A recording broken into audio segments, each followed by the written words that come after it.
Hey guys, welcome back to another episode of the Pandemic Interview Series. I'm excited about today. It's going to be a little different than what we've normally done. And that's because today we're going to have two people on the interview with me. The first one, his name is Robert Redfeather. He's a member of the Mescalero Apache tribe. The other gentleman is Robin Price. Robert Redfeather, or he goes by Red, is teaching the martial heritage of the Apache tribe. And I'm really excited to hear about it and learn more about that whole combat system. Robin is one of his main students and instructors. Gentlemen, thank you for taking the time to talk to us today. So I'm so happy to have you guys here with me. Thanks for taking the time out of your day to join me and everybody else watching this series. I've been looking forward to it. Hello, Yate. Now, Robert Redfeather, you told me when we first met that you don't go by Robert normally. What do you prefer to be called? Well, my friends call me Red, and people usually don't know me, call me Redfeather. Redfeather is my last name. Robert's my first name. The only people who call me by my first name are actually built there. So I'll call you Red. Will that be okay? Appreciate that. Perfect. Yes, be fine. Now, Red, you are a member of the Mescalero Apache tribe. Is that correct? That is correct. And But I'm enrolled with the New Mexico Chiricahua tribe as an enrolled member. And how many tribes are there in the Apache Nation? And please forgive me because I don't know, and this is interesting for me. Sure. There's about 30. Wow. Yeah, 30 clans. That's a lot. And what I find really interesting from your website and from reading up on you as well is one of the things I've been looking forward to with this is that Geronimo was Apache, right? And these are the stories that we heard, at least I heard growing up. Mm-hmm. And of course, you know, at our age, growing up, we played cowboys and Indians. And so we got to be both, and Geronimo was one of the main characters. And I can't wait to hear about this whole system. Well, Geronimo was a Chiricahua Apache. Okay. Yeah, so, and he was pretty much a medicine man. Was he? Yes, sir. Yes. Oh, okay. He wasn't a chief, but How people did he did follow him. Okay. How did he fall into the role of war leader then, if he was a medicine man? Well, that would have to be probably during Choquis, during that time when Choquis wanted peace. You correct me too, because Robin's pretty good about history as well. So they were having a treaty treaty, and Geronimo wouldn't go for that. And he took men who would follow him and did not want peace. So they just took their bands and broke apart. That's what they did. Okay. And Geronimo took the name, well, his name was actually the one who yawns. So he took the name Geronimo, what the Mexicans would call him. So he took that name. So before the Spanish people would get killed by the natives, they would do a prayer, and it was Saint Geronimo. So that's how Saint Jerome. Saint Jerome, thank you. Okay. And that's how he got that name Geronimo. Okay. Oh, it's fascinating. History is amazing. So for a lot of native tribes, they didn't necessarily have chiefs of different things so much as if you were charismatic, you could become a leader. If you got people to follow you and you wanted to go do something, then you kind of became that war leader to go on raids and stuff. And if you were successful, then more people would follow you. That's correct. Okay. So it's kind of like, to tie it to something I'm more used to thinking about, it would be like a leader of a ship in Viking times. Raiding parties. For Yeah, okay, you can look at it that way. Hey, I'm successful war leader, so you guys follow me. I'm a successful trader. Follow me, and we'll all be successful. There's a little bit more in that, you know, Well, not to get deep into it, but yes. Yeah. Cool. He would usually follow a leader who took care of his man, who cared about his man, who didn't get nobody really killed, and was almost invincible. And then when one leader would get killed and shot, of course, he would pick a new leader and go on their merry way. Yeah, there's some interesting things I read on your website, which I want to say for the video, there will be a link to Red's website in the description, as well as your books, so people can find those. Thank you. Now, you said you're registered in New Mexico, and that's where your family is from? My family is from California. My dad's parents are from New Mexico, towards that reservation out there with the Mescaleros. But how would you say that word? Genealogy? Oh, genealogy. Yeah, I can never say that word correctly. It splits up the family there, pretty much. As you know, with most family trees, it spreads out quite a bit. So Red actually has family in Texas, New Mexico, Right. Mexico, because that was the area that the Apache worked. So Right. he has relatives all over the place. Yeah. Especially in Texas, the Apaches in Texas, which is pretty cool. Lupon. Yeah, Leap on Apache. Okay, yeah, because the borders as we know them didn't exist at that time. That's correctly. They didn't. Actually, California was part of Mexico at that time. Right. Yeah. Interesting, cool. Red, you mentioned that you're a member of the Mescalero tribe of Apache. How did you track your background, your DNA, to find that tribe? Good question. Actually, Robin's wife, she's a doctor, and she works, has a business of DNA. And a lovely person. Yeah. Yes, she is. Kimmy. So she's been doing genetic and forensic genealogy for about 8 years, and just started a new business called DNAsleuth.com. Oh, congratulations to her. DNA Sleuth LLC. Yeah. And Red had asked for help in finding his family tree so that he could prove his lineage, basically. And so she did that, and then Red took it and expanded it even further. She's amazing. She's really amazing. And what people get confused, when they do their DNA and they find out they're Native American or indigenous, right? They don't know what to do with it. They go, okay, now I'm Native. What do I do? Do I go to the reservation and say, hey, I'm Native? It doesn't work that way. Because a lot of tribes will not take the DNA, because if you don't follow the customs, or you don't go to powwows, and you don't live on the res, and you don't learn about the culture, especially the language, they're never going to accept you.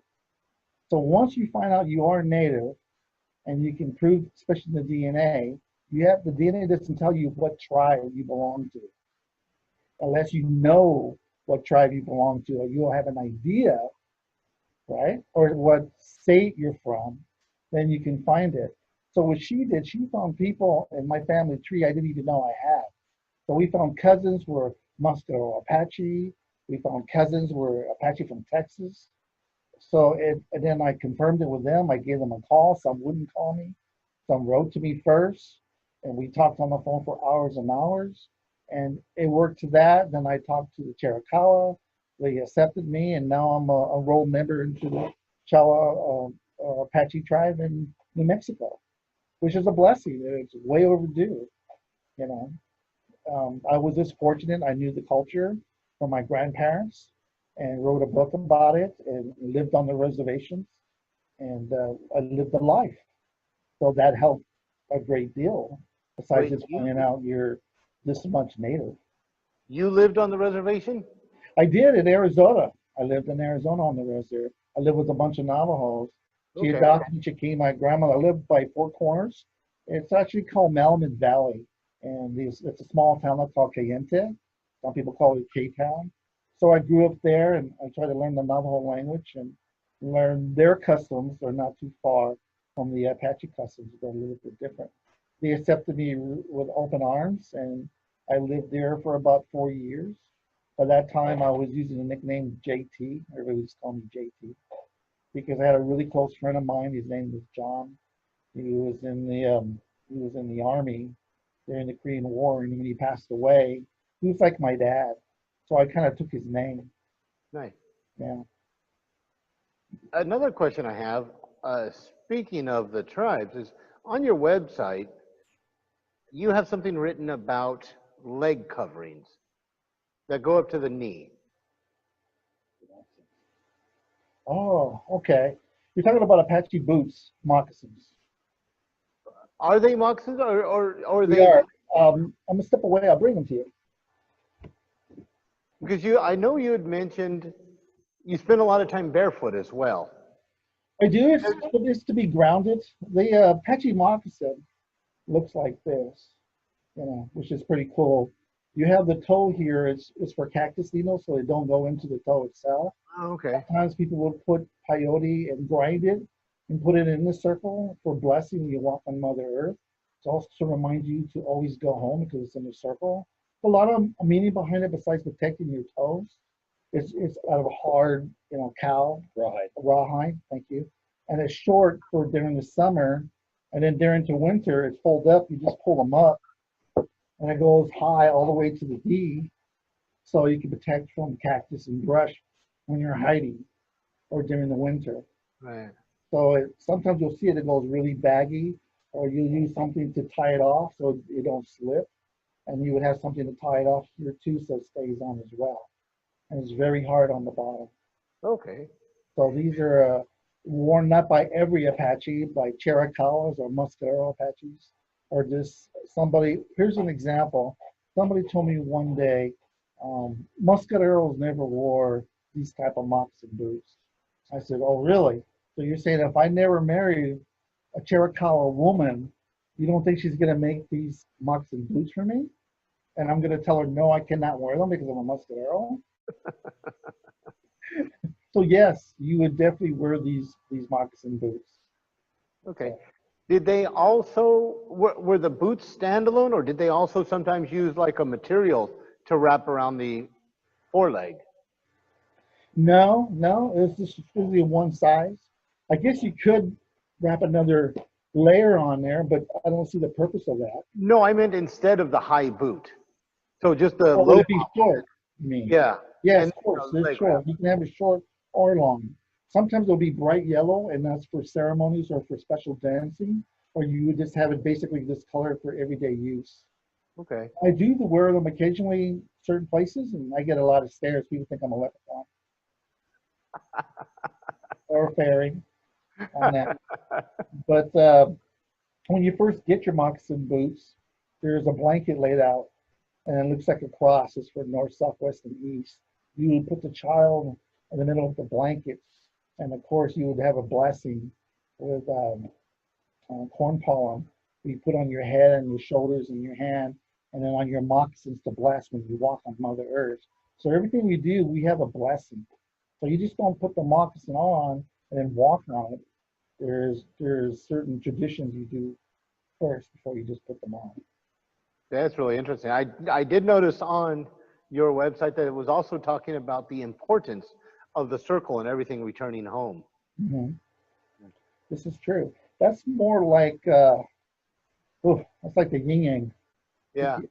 Everything breaks apart from north, south, west, and even the colors mean certain things. And Robin's learning about that too now. Teaching them some things, what the color means, and iron and fire and water, all the different stuff. So there's a lot of meaning behind it and what you use it for and what teacher you have. Everybody has a different teacher. Now the basic colors is the yellow, black, red, and white. Everybody seems to use that, but Apache people, our people, will have black. I mean, the red could be blue, it could be green, or tan brown. It all depends what tribe and what they're using them for their colors. Colors are very important to the native tribes. It's a way of marking your property in certain cultures. It's one of the things I really enjoy about doing these is I learn about different cultural ideas and the differences between them, but then also just how many similarities there are, even though they're different words, Mhm. the amount of similarities, and Mhm. it's fascinating. I like the Vikings, the way they live. They live in the forest. What are those people called? Me too. You know what I'm talking about, right? Yeah. Yeah. The Norsemen. There you go. They're pretty cool. Um, can you give us an idea of what Apache combat is about? You had said just a moment ago that a good leader cares for his men and doesn't waste them, which is a good leader no matter where you're from or when you're from. But can you tell us a little bit about the Apache combat system? Well, you have to be more precise than that. Are you talking about the word Maganza? I'm talking, well, I'm thinking about what you're teaching with the knife and other things that you teach. Can you tell us a little bit about that? Yeah, on the combat. Sure. Well, it's a system. Well, it's Maganza is like playing chess. What it is you want to lure the troops a certain way to outflank the troops, the way of fighting. So if you're camping out here, you have a false camp here. So the enemy, the cavalry will come down and attack the camp. Well, there will be nobody there. They would be up higher and then shoot them from below. Okay. So they're pretty smart about that. So it's pretty much directing your enemy where you want them to be. Guerrilla warfare. I think that's pretty much what you're talking about. I don't know if you actually want to know about the Apache knife fighting system itself or just the guerrilla warfare. Well, when I was able to take Robin's class at SoCal Sword Fight, where we met, Robin, you were telling me a little bit about the philosophy of the guerrilla warfare, but also the knife fighting and the way it's tied directly into the idea of nature that you live in. So think of any tribe wants to not lose members of the tribe because they're all important. So they're not going to stand and do a like European dueling. They're not going to come out and challenge you to a duel and then fight. That's for sure. It's hit and run. So Exactly right. if the soldiers they're ready to fight, they're going to do something where they can just cut him as they're running past because another person will be coming up behind to get another cut in or another stab in. So it's very, very hit and run. They want to do stuff from cover. They're not going to out in the open. Yeah, that's a good way to die. After all, there weren't no hospitals in the desert. Yeah, that's the truth. Which is one of the things that created such havoc during the American Revolution with the redcoats, that whole idea of hit and run. Right, because the native or the Americans that had been living here for quite a while had a lot of interaction with the native tribes there and picked up a lot of same type of habits of hunting and fighting. So like Rogers Rangers, people like that, they called it skulking or just going Indian. And so when the British would come with their traditional ones, marching out in front, and the Americans would just pick them off from the trees. Yeah. So same type of thing. After all, we were fighting the French, the Spanish, and the Mexicans during that time. Yeah. And then after Mexico sold Mexico to the United States, and then of course we started fighting the Americans from there. So unfortunately, lots of practice in that warfare. Oh yes. On your website, you mentioned that there's a philosophy and an attitude towards pain in the Apache thought process. Can you tell us a little bit about that? Sure, it's just a way of life. Imagine yourself, you're in the forest and then the troops show up and you hide in the branches and you start shooting at you because they don't know exactly where you're at. And then they shot one of us, and if you scream out, everybody would die. So you take that pain. If you were to get shot, you would close up your mouth, wouldn't say anything, you would take the pain. So nobody would get killed. So you're saving the tribe members, but not yelling out. So as children, you get hit with twigs, you hit yourself with sticks and twigs for the pain. And then you would go barefooted a lot. You would run in the snow and run in the mountains, just to endurance, your breathing, and the pain was another way of showing good character. Hmm. Okay, so not only was it uh, uh, a way of protecting your tribe members, your family members, but it sounds like it was also a rite of passage. And If also condition the body as well. I yeah, think of it as the Chinese did the same thing when they were conditioning their body with the wooden dummies. You know, they get their forearms tough, and we did the same thing. We'd get our arms tough, our legs tough. It'd be like leather. I think you probably heard that phrase before. And they say some natives have skin like leather. it's because they spend so much time purposely developing that Oh, we ability. purposely being outside and forced being on the move out in the sun, not because we really wanted to. That makes sense. Yeah. You look at you know, even if you're into lifting weights and stuff like that, we're not as hard as our ancestors. Yeah. We did physical labor all day long. And so if you're living out in the wild, where you have to go out every day to hunt your meals and work on things and train for fighting, you're going to, your body is going to be conditioned a lot more, and it's like pain. Okay, big deal. Yeah. A true warrior always learns how to deal with pain. A true warrior knows that's part of his training. It just comes with the training. Right. No pain, no gain. Or like the seals, bleed now so you don't bleed later. Yeah. Yep. Blood clogs. Um, how do you think that rite of passage, that hardening of the body, how do you think that came into play and affected the combat between the Mexican army, the U.S. Army, and the tribe, and that difference between the soldiers of the tribe versus the soldiers of the army? But that's simple. Soldiers were getting paid. We weren't getting paid. We were just trying to survive. We didn't have a choice at it. Soldiers have a choice. It was an everyday occurrence for us dealing with death and with pain and grief and hunger, of course. Yeah. So your people were used to being hungry, used to hardship, used to Yeah. the extreme weather. And if you're a soldier and you're used to getting 3 meals a day and all the water you wanted And breaks. and breaks, As an Apache, there was no breaks. Yeah. Always on the move, always on the go. But you got to be smart about it. they would just outlast the soldiers. Yeah, pretty much.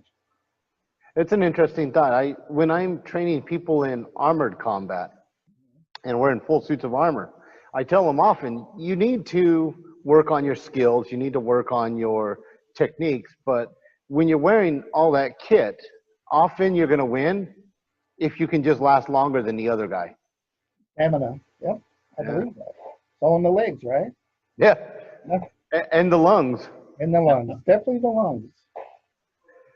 How do you think that attitude towards hardening and pain and just having to do it, not just for everyday survival, but also to protect your family members, was common amongst other tribes as well? Yes, it was so common you didn't even think about it. It was just part of everyday living. You know, it's not like you're thinking about, oh, I'm going to be hurting today, so I'm going to do this. You don't think that. You just do it. Yeah, you just get up and go.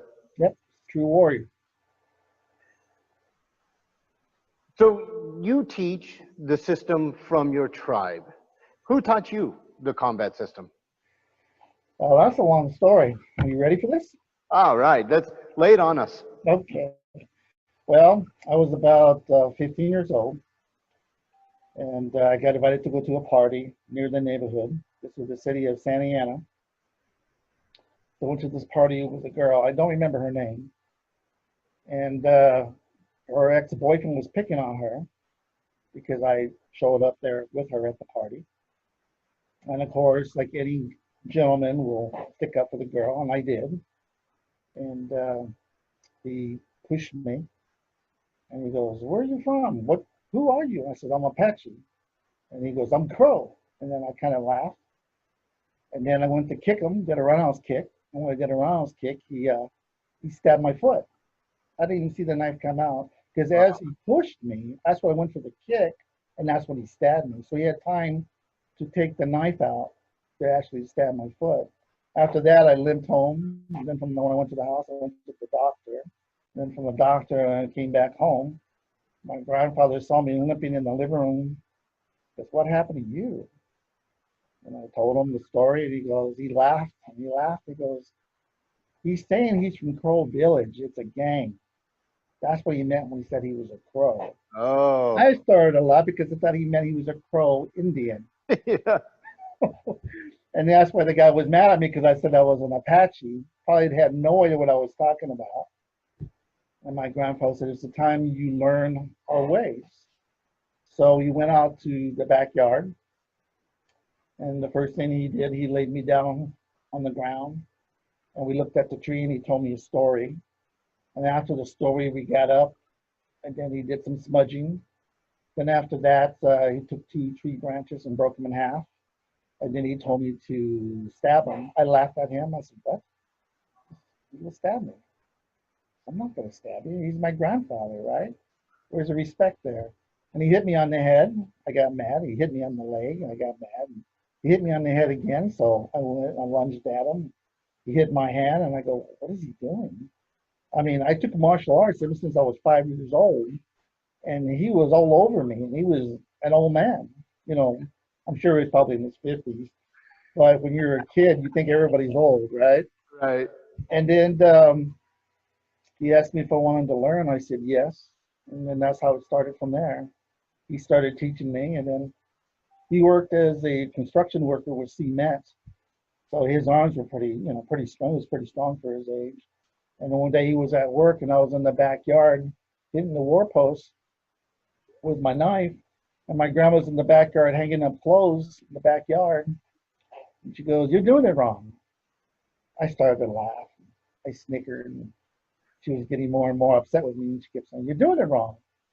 You don't know what you're talking about. And she smacked me on the head with a wooden spoon. And she goes, what do you think taught your grandfather? And I went, what? So she taught my grandfather for during World War II so he would come back home. So she taught him.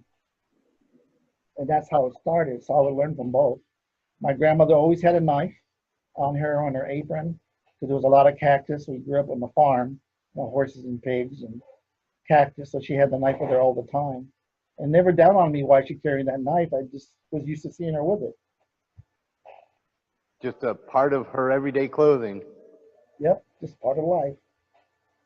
That's amazing. I love the fact that you learned this combat art from your grandmother, because it goes against what we think, right? And just shows how strong our women are.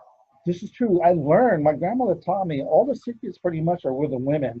Men are always trying to find out history, so they always ask men, but they don't consider asking women.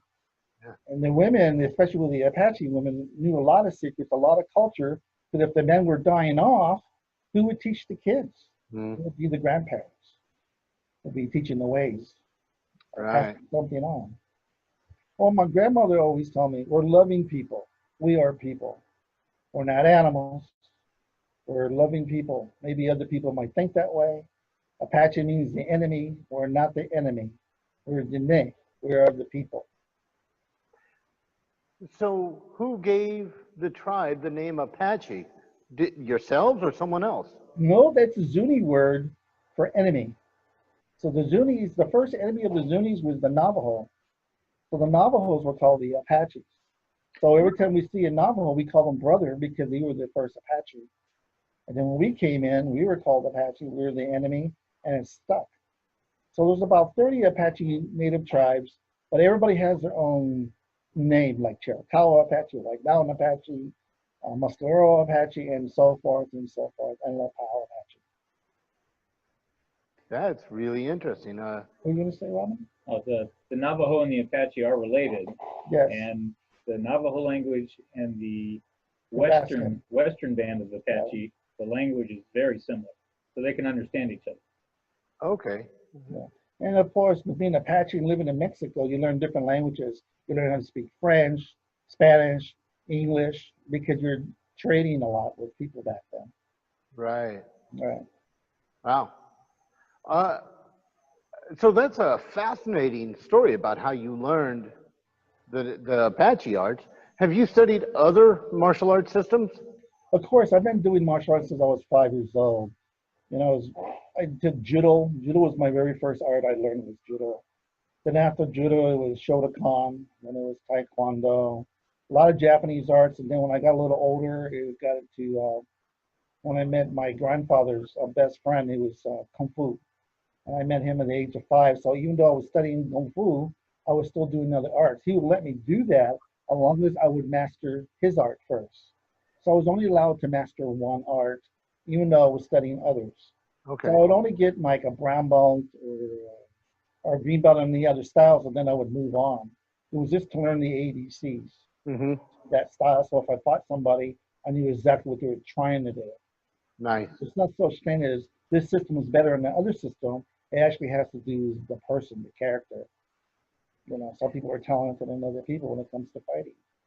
It's not so much the art itself. It's that conversation between two people, but instead of verbally, it's physically, and you can't respond to the question correctly unless you understand the dialect or the language that they're speaking to you. That is correct. Right. That's the way I like to describe that idea. So it's very important to me people realize there's no martial arts in Apache knife. There's no Japanese, there's no Lama, there's no Filipino on Apache knife.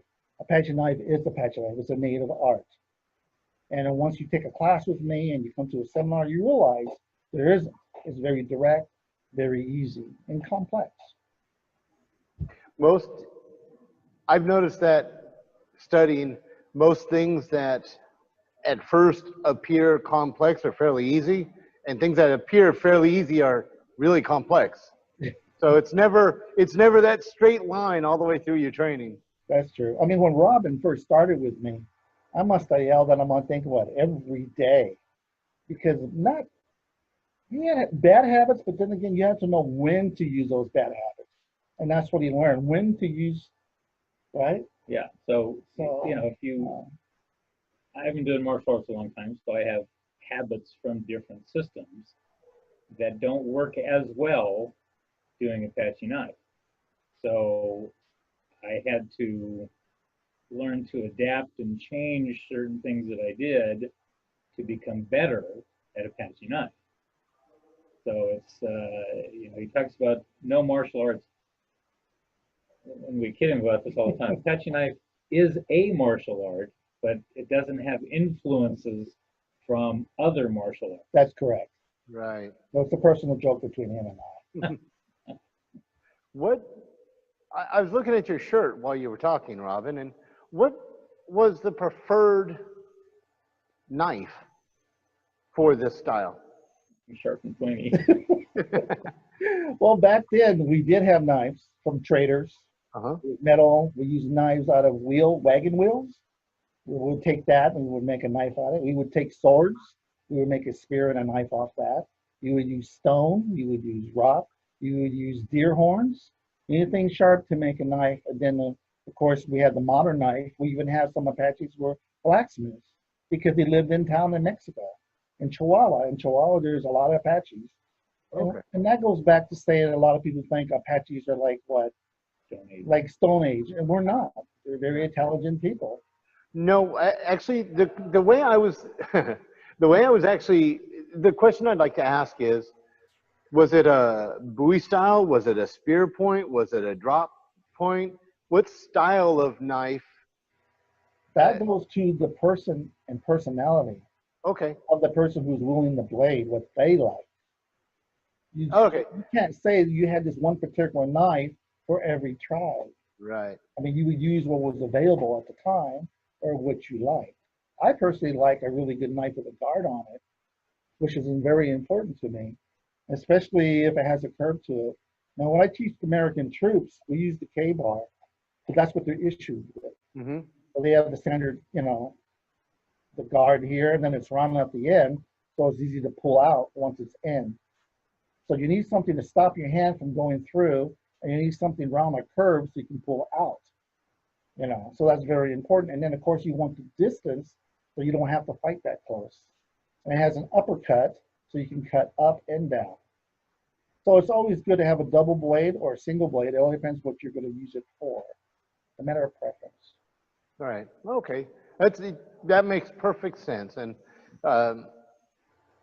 when you say single or double, what you're going to use it for, it makes me think about the difference between the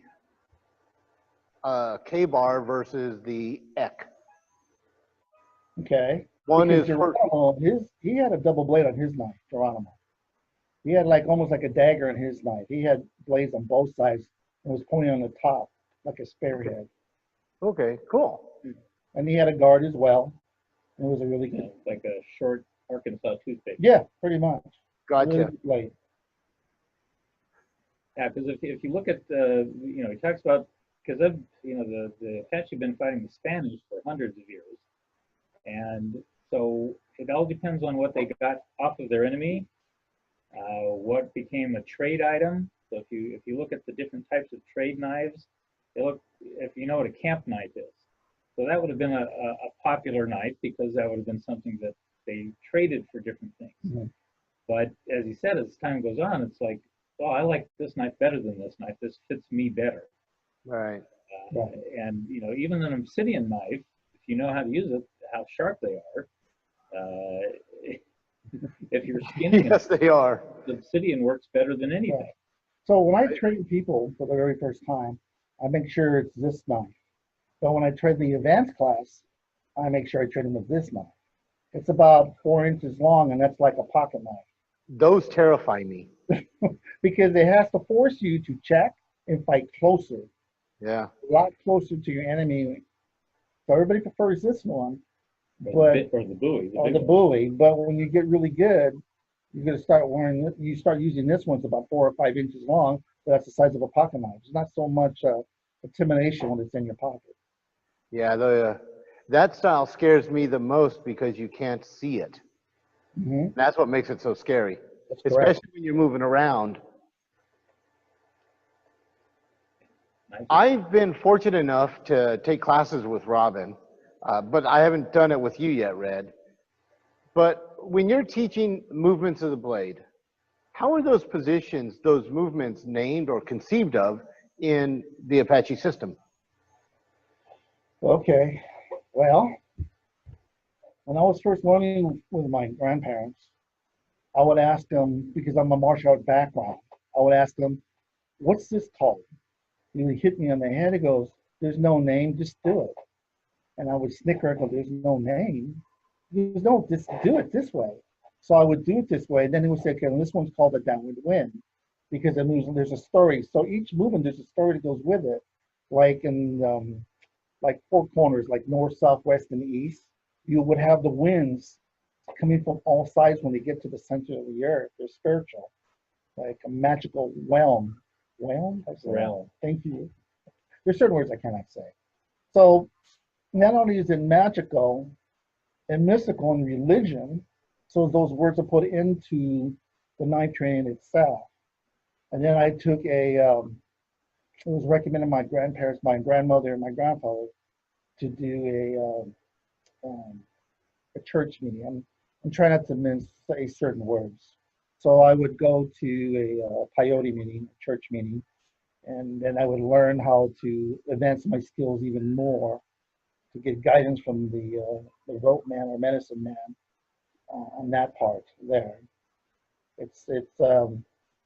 I don't want to talk about religion too much because that's what Right. it gets into. It kind of gets into the religion way of learning.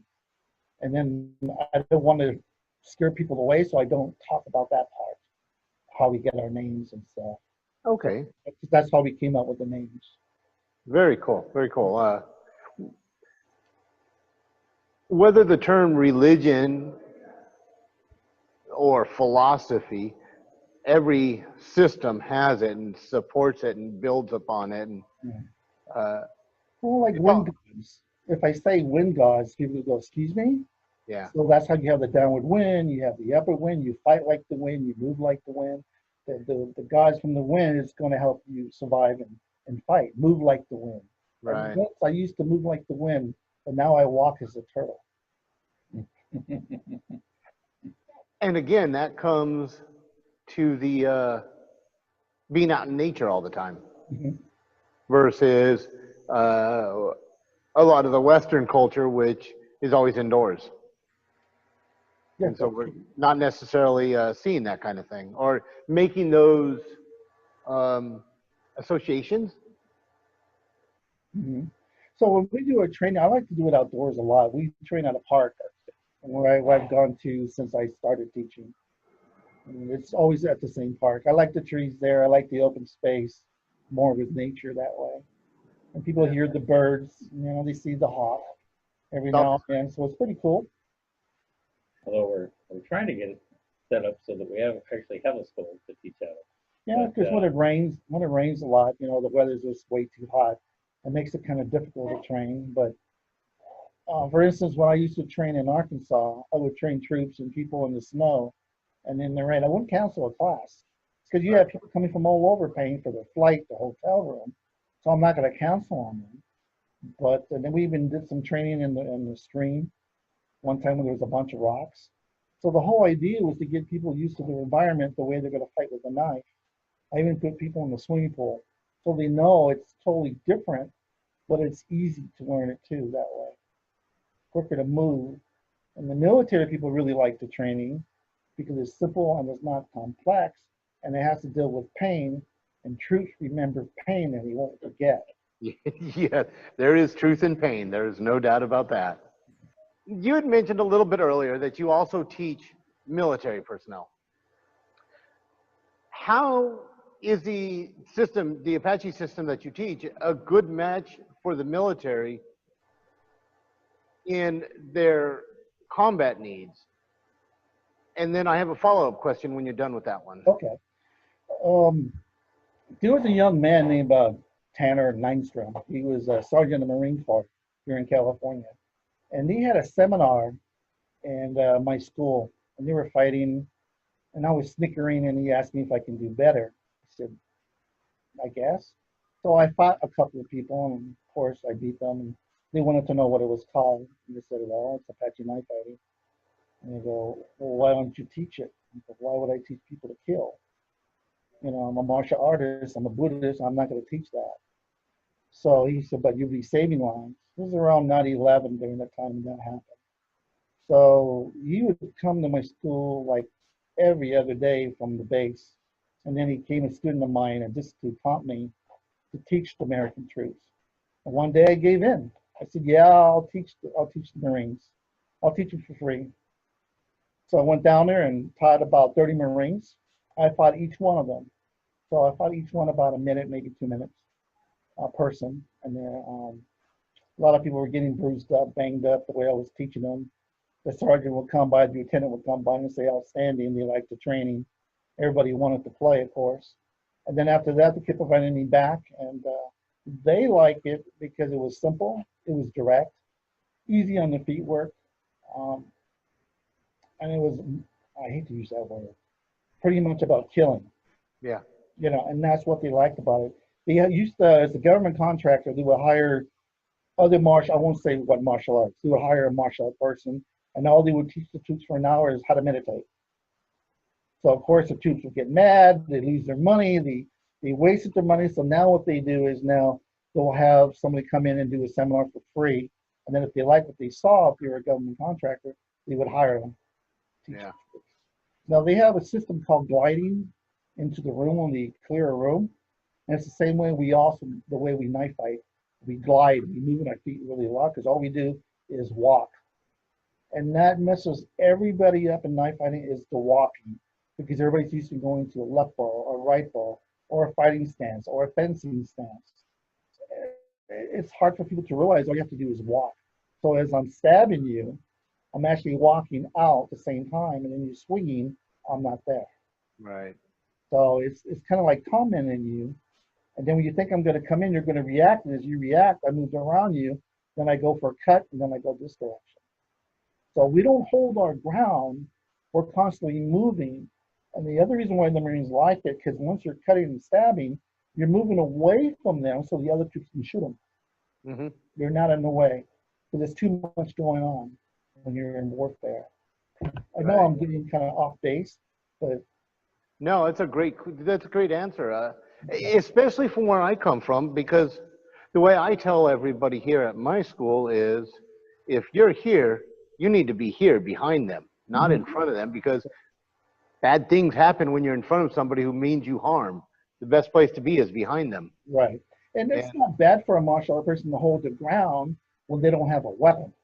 But when you got a weapon, you don't want to hold your ground because with a knife you can't shake it off. You don't have a second chance. yeah, So they're thinking about if I move to the side, I still can fight them. No, you're still holding your ground. You need to move to the side and keep going because a person's going to swing on you or move on you or go for your legs. You're still too close to that person. one of the things, and I think we've talked about this, Robin, is I like to tell people, make sure you don't train falsely. You know, I'm not going to throw a punch and leave it there for you to do 32 actions on, because I've yet to have an opponent throw a punch or a kick or stab me and just leave their weapon there. And so we need to constantly move.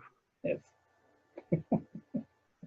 like the some, you know, where you punch and then the guy does 50 techniques on you while you're holding your arm out there. Yeah. Yeah. Doesn't work that way in real life. I've asked people to do that when I'm fighting them, and they've yet to do it. Yeah. When the way I teach when we're knife fighting, there's like I go, you go. It's you want to learn about movement.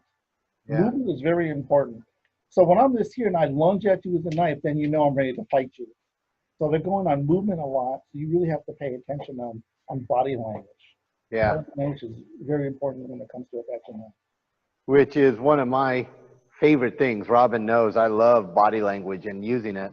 Mm-hmm. So this actually leads me perfectly into my follow-up question for you. The military has been phasing out bayonets.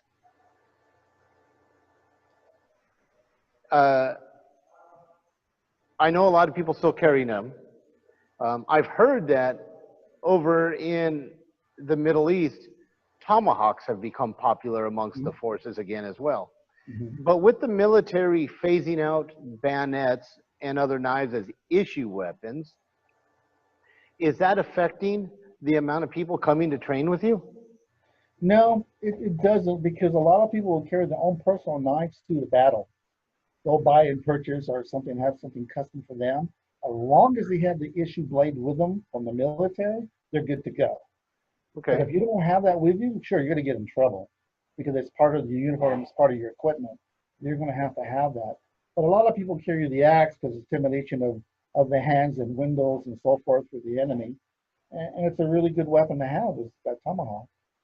Yeah, oh yeah, it's an amazing Yeah. tool. Close What was quarter. that, Robin? I said it's very good for CQB, close quarter combat. Yes, it is. Yeah.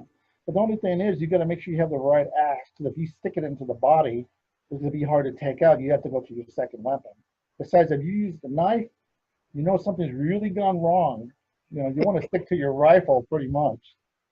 Yeah. Although, with that being said, several years ago, I remember reading an article about the first confirmed kill with an MRE spork.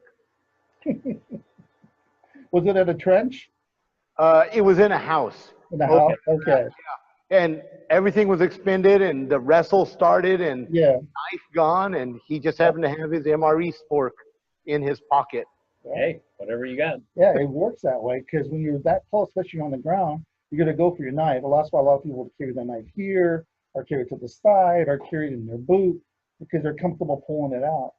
If they're smart, they would have two knives, a small pocket knife for cutting little things, and of course your big knife for actually just for taking someone's life. You want it to be sharp all the time. Red, you are not only a martial artist and a teacher, but you've also done work in movies as an actor and a consultant. This is How true. did you start working as a consultant? Well, I was an extra in the movie, and they were doing something, and of course, I don't know how to keep my mouth shut.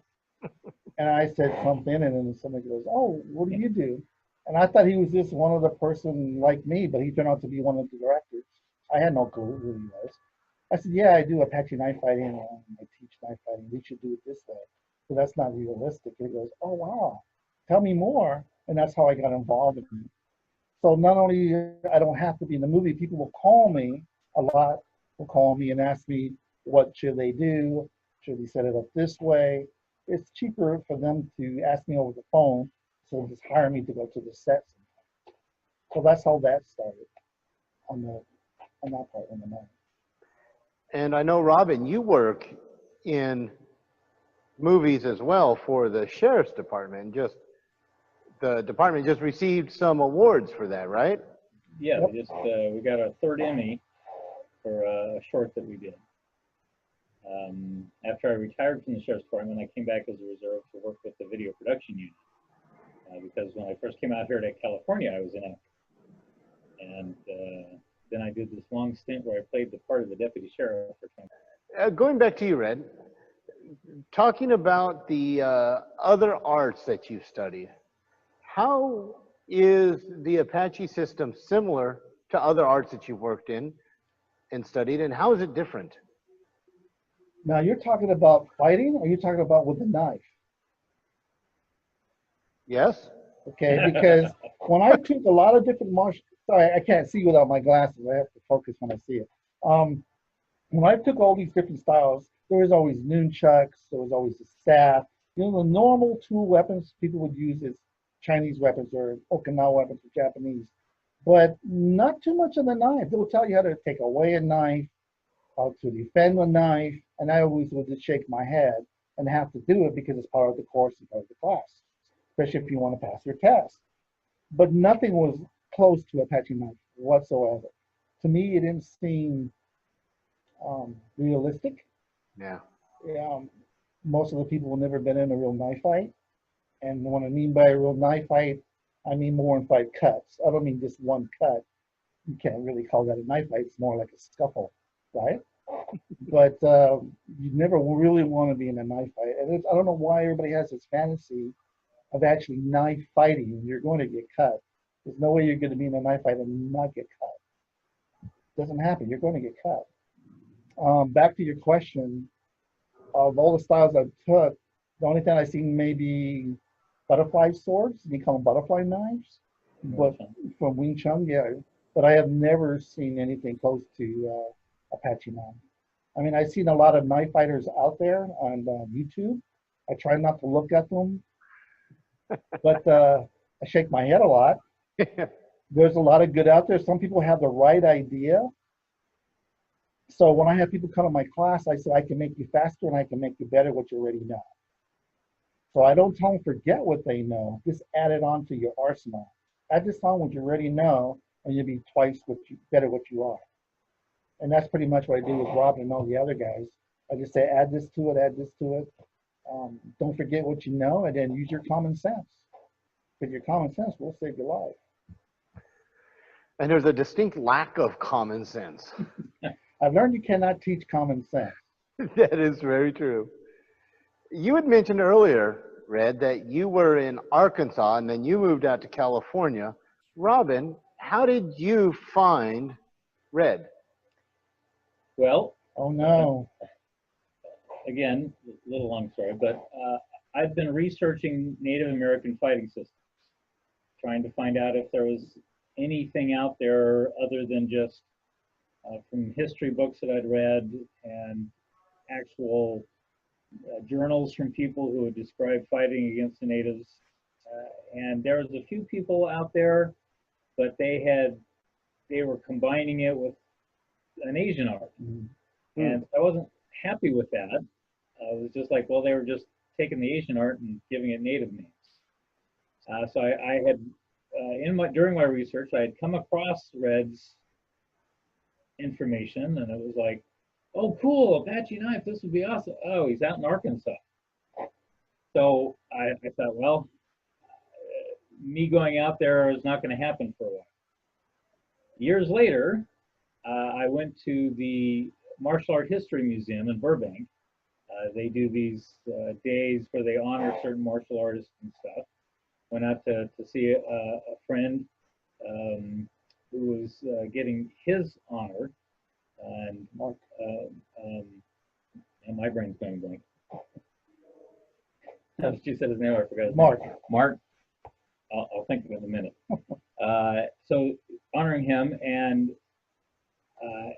I looked over and I recognized Red from the picture, and I said, "You're Robert Redfeather." And he's like, "Who are you? What are you?" And so, But he wasn't alone. He had Morgan with him. yeah, I had my buddy Morgan with me, and so we immediately, "Can we come take lessons from you?" And he says, "Well, I'm not teaching lessons or anything." "Well, that's okay. You can teach us. We'll come to you. We'll, you know." So it took us a little while, It did. I thought they were crazy. but I always had the attitude, why would you want to know how to knife fight? That's the attitude I have. Why would you learn how to do, why would you want to do that? Yeah. Mark Lawrence knew it coming eventually. Yeah. So yeah, it took a while, but eventually we started training private lessons with him, just Morgan and I, and would meet in a park, and then eventually he moved into another place where there's train in the backyard, and we started doing the seminars with him, and first attending as students, and then helping out, and then as the years went by, 4 years later. 4 years later, now Morgan and I are the top step instructors underneath Red and his brother. They're not bad, even though they're not native. Okay. Not bad for white guys. Not bad for white guys. Not bad. So, and because of that, now he's teaching other people and doing stuff besides just the seminars.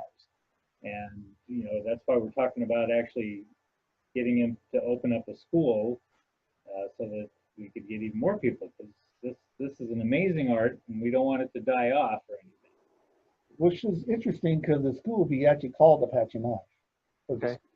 So instead of me just teaching martial arts, I'll just be teaching the blade, and then these guys will probably be teaching the blade and martial arts. I want to separate it. That's why we don't wear a martial art gi, because that confuses a lot of people. When we do our training, we wear regular clothes, because that's what you're going to be wearing if you're in a scuffle. Right. Right. I just did a video on military saber, and one of the responses was, "Wow, teaching in boots, that's got to be tough." I wear them all the time. I would feel comfortable wearing boots, more secure. In the Apache arts, you have the knife, but you also mentioned on your website spear, shield, lance, club. Do you teach other tools of the trade? I do, but I don't want to teach it so people actually learn all the basics of the knife fighting first. That's just another level. Okay. If they're with me that long, then I'll teach them that way. But if they haven't been with me that long, then I'm not going to teach them. I tried to get rid of these guys, kick them out of the nest for the longest time, but they wouldn't go. I said, "No, you learned everything already. You can do this on your own." But then when Robin comes back, what do you say? Every time I fight you, you come up with something different. So I know you have a lot more to teach us. I said, "Yeah, this is true. I do." Because, we haven't really done the axe yet, or the slingshot, or the, the knife and the tomahawk, or the war shield, or the war club. We haven't done none of that yet because the knife's very important. But every weapon's just an extension of your hand. If you can wield one blade, you can wield another blade or another weapon, because they're pretty much all the same except for the weight and the length of the weapon. Do you travel to do seminars? I do. A lot of people are sponsored, and I do travel. I mean, I've been all the way to Korea, Japan, Tokyo. Nice. So it's a lot of fun. Matter of fact, we have a class coming up in October in Illinois. Yeah. Are you going as well, Robin? I'm going to try to, because my son is stationed not far from where he's going to have the seminar. Oh, very nice. Yeah. So you teach all these other weapons, but they are after the knife. So you use that as your baseline. You do travel, so that's great to hear. So that gives people the opportunity to study or bring you out if they're unable to make one person a trip to you. But you've also written a book, is that correct? That's correct. I have. Oh boy, you're quick. You're quick with that book. There's actually two books. The one Robin's got two different names. This one is Apache Knife Fight Like the Wind, and he's got Fight Like the Wind Apache Knife. This one is on Amazon, and this one's on Lulu. Are they the same book? It is the same book. Black and white, color. The only All right. difference is you've got one in color and one in black and white. And everybody likes to buy the one on Amazon because they want color, so the black and white. But if you go under robertredfeather.com, you'll find both books there. Or Apache-knife.com. Or that as well. Yes, Apache-knife.com. I'm very happy the way it came out for my first book and being very basic, for a beginner book. So I was happy with that. It's more an introduction not only to the knife, but also to my people in history as well, and some personal stories into the book. So the next one will have more personal stories to it as well, and a little bit more into it. Nice. This one's going to be the tracking. Right. Well, I'm doing a book on tracking skills, on combat tracking, from 1808 till 2020. Oh, it's a big span. It is, but it's part of the culture, tracking, and also talks about your weapons when you're tracking the enemy as well. What weapons and tools you should have. Is there a resurgence of the skills and the family and the tribe? Is it coming back? It is traditional is coming back. We have realized it's anything's a dying art. You being oppressed people, and genocide. Yeah. And being separated. After all, the government, we should talk about that, had a campaign of getting rid of the Native Americans, to wipe them all out. And if there was no more Native Americans, there'll be no more reservations, and they wouldn't have to put up with us. But we're still here, we're still thriving, still learning our culture. The language is being lost, but then again, we have our own dictionaries. Oh, that's We great. have apps on cell phones, on Apples, and they even came out with Star Wars, all in Navajo language. That's amazing. That's fantastic. Pretty cool, watching Star Wars in Navajo. I bet. I mean, during World War II with the Wind Talkers, it had its own, it started to become something of, wow, this is important. And it's so nice to see that it's coming back and that it's resurging back into the forefront. This is true. I mean, I'm still learning now, and I make it too difficult because I'm trying to learn Mescalero and White Mountain, and then these other Apache languages, and I try to blend them together. Sometimes a little Spanish, and then when I tell people I really don't know the language, and then I go to a peyote meeting or I go to somewhere else, the medicine always look at me and go, "You know the language," because they hear me pray. Right. Because in the old days, when you greet another native, you wouldn't say your name first. You would say what clan you're from. So you would say your mother's, your grandmother's, your grandfather's clan. And then from hearing their clan and where you're from, they have an idea where in New Mexico where you're from and who your people are from. Your name would come last. It's almost as if your people, your family is the more important, because that tells them not just who the family is, that tells them really who you are. That's correct. And if you're meeting a girl for the first time, it's important to give the name of your family so that you know if you're Not from the related same or clan. not.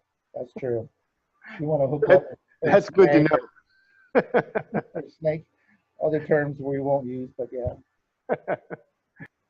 If you could give advice to someone that is starting to work on the techniques of their heritage, their martial heritage, what would a little bit of that advice be? Don't give up, because you want to know if you would give up. Don't be stubborn. Listen. You're going to take a lot of pain. You're going to take a lot of ridicule. They're going to pick on. They're going to try to push you away. But you have to stick to your guns, stand on your own 2 feet, and keep pushing forward. A lot happens to a lot of white people when they go to Japan. They want to learn their Chirinji Kimpo. They'll say, no, go away. But if you stay there and you keep coming back and you're determined, you got heart. They will teach you. Kind of like what Morgan and Robin did to me. They Right. kept hugging me, they kept asking me, and I kept telling them, no, I don't know. And finally I gave in because they had heart. And I said, okay. Yeah, so and the more you can learn about the culture of whatever system that you're learning, that helps to learn the system because so much, like you talked about earlier, Yeah, and the names of things, and it goes into kind of the religion of it and how it developed. The more you can learn about everything about it, the better right, understanding you have of why you're doing what you do. right, So whether it's like if I'm trying to recreate Welsh fighting, which there's hardly anything on, the more I would understand about the history and the culture around that period of the time and trying to put together some writings, the more success I'm going to have rather than just, okay, well, they used a billhook a lot. They used a bow and arrow, right. javelin. I mean, I saw my grandparents in a whole different light by the way they trained because the more, for instance, they would teach me something, it was so easy to learn and so easy to pick up. But the minute they put a name to it, it got harder Hmm. because you have to remember the names for each movement. So I said, okay, so if you just learn it, and then they explain the story and then the name behind it, then your mind just goes, oh, okay, I realize what's going on now. But when I first started Apache Knife, I had a lot of people throwing stones at me. There's no such thing. There's no such thing through history. Apaches didn't use the knife. You know, when did they use the knife? You know, they would talk about the cowboy days. They would talk about this and that. Even my own people sometimes would say something, and then once they did their own homework, then they realized, yes, this man is right. He's doing this. There's some merit to it. You know. I think, and this is my idea, is that I think that the martial heritage of any culture tells you a lot about that culture because the the military, the combat, is not a standalone thing. Mm-hmm. It's not this bubble that's all by itself.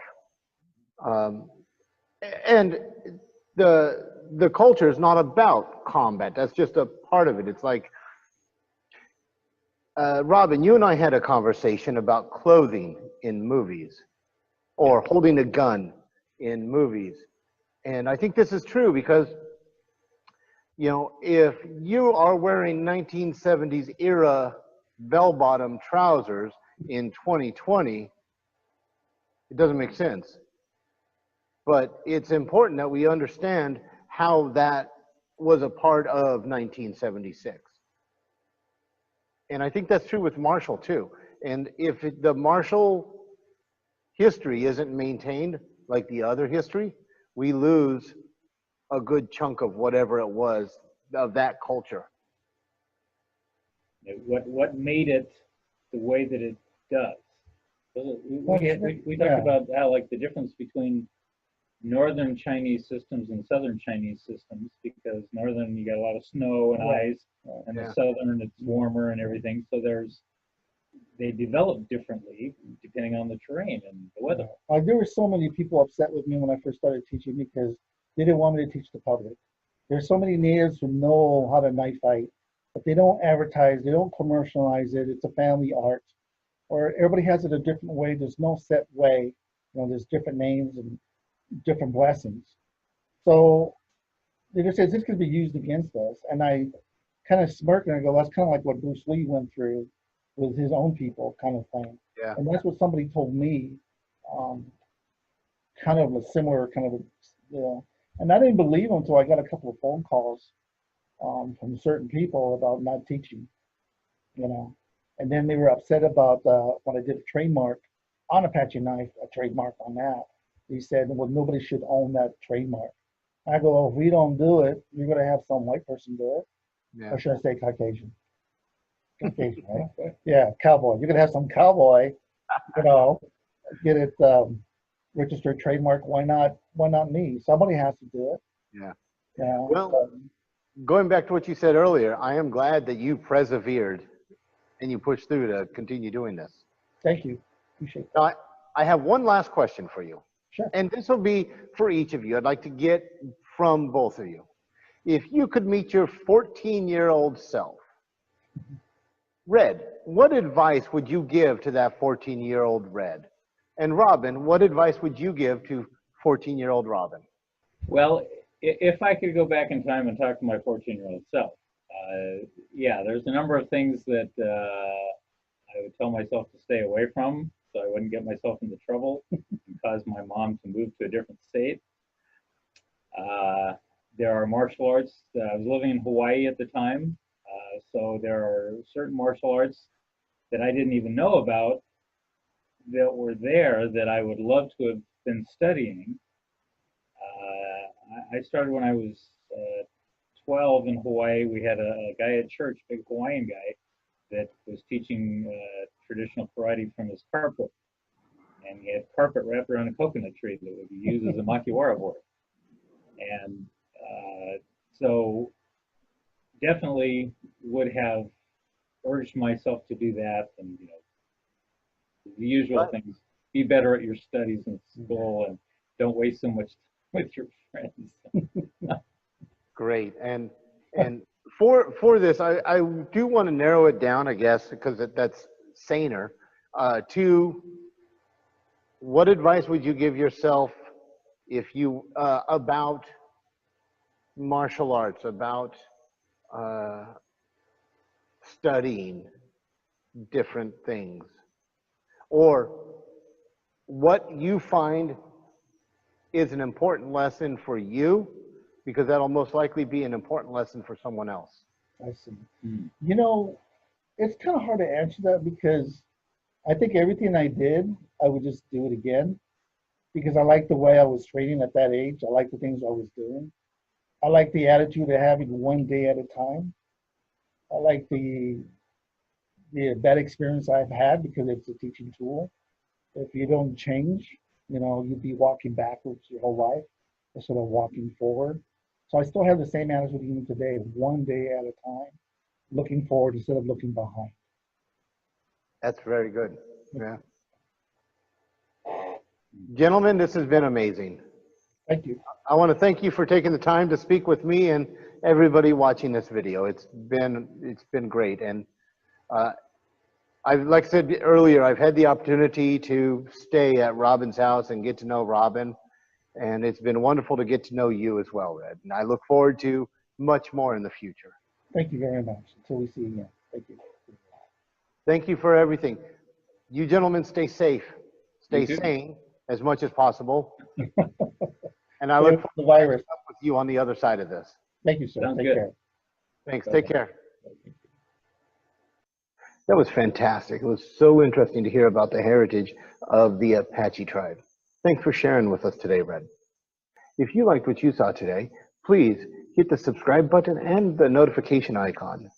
Get up-to-date notifications of all the new videos we have coming out in the pandemic interview series, as well as the classes that we're teaching on the use of different weapons and systems in the European tradition